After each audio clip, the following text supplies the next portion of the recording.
Hi, everybody. This is Stuart Hemphill, and this is my second microteaching assignment. The setting for this lesson is at a private language school in New York City.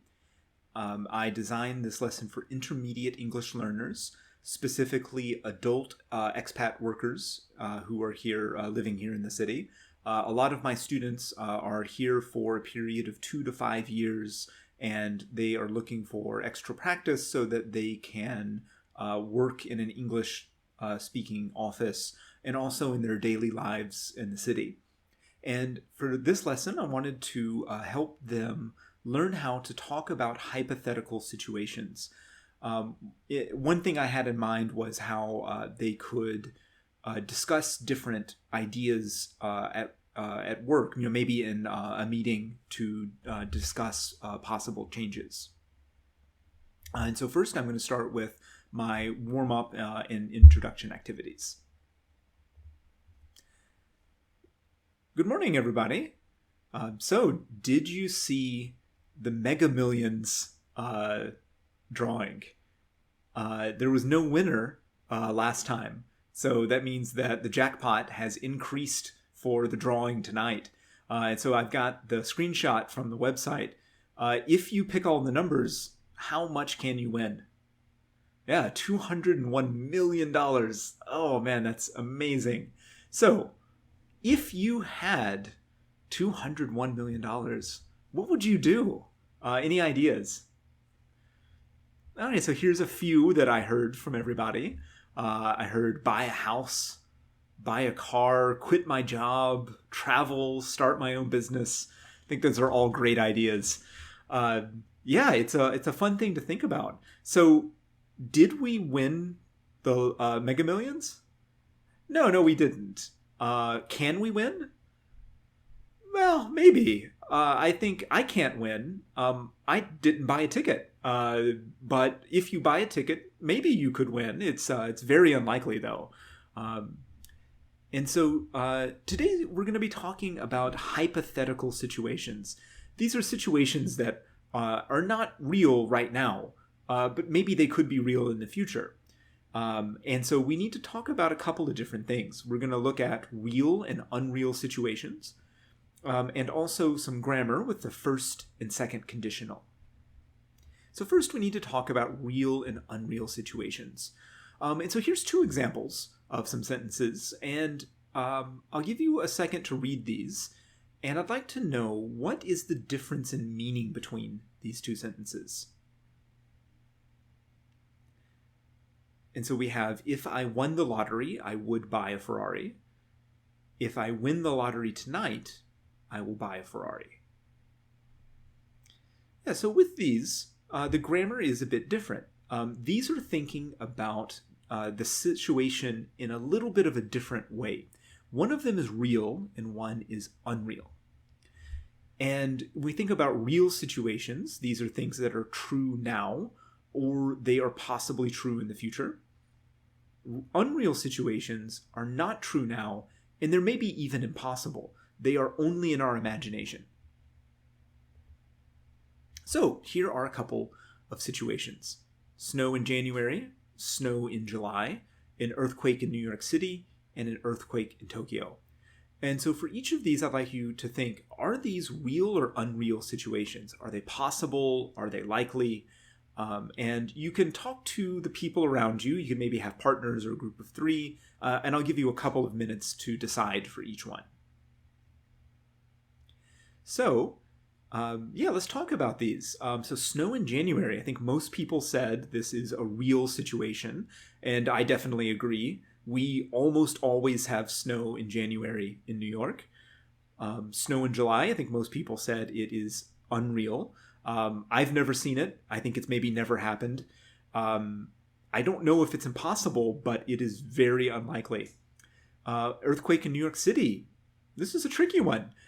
There have been earthquakes here. There was a small earthquake about 8 years ago, but they are very rare. And so I think it would be unreal.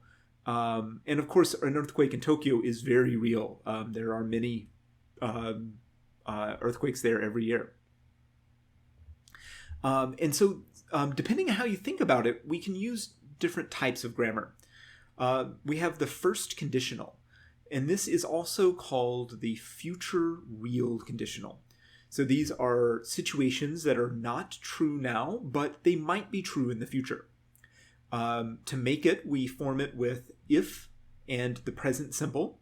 And then in the second clause, we call the result clause, we use will and a verb. So some examples. If I win the lottery tomorrow, I will quit my job. We won't go to the park if it rains this weekend. And so here we can see that we can actually switch the two clauses and the meaning is the same. And here we have the second conditional. This one is also called the present or future unreal conditional. It actually it can be used for things now or in the future, but it is not used in the past. It talks about situations that are not true now and are maybe never going to be true. They are maybe impossible. They only exist in our imagination. And so with this, we form it with if and the simple past, would or could, and a verb. And so if you notice, we are using the past to talk about now or the future. It is a very tricky tense. And so some examples. If I won the lottery, I would quit my job. She could watch the Olympics in person if she lived in Tokyo.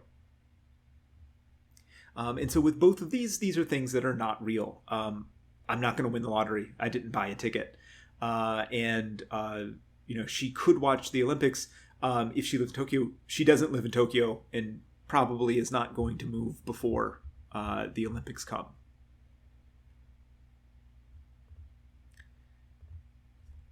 So for some practice, I have the first part of some sentences, and I'm going to give you a partner, and together I'd like you to think about some ways to finish the sentences.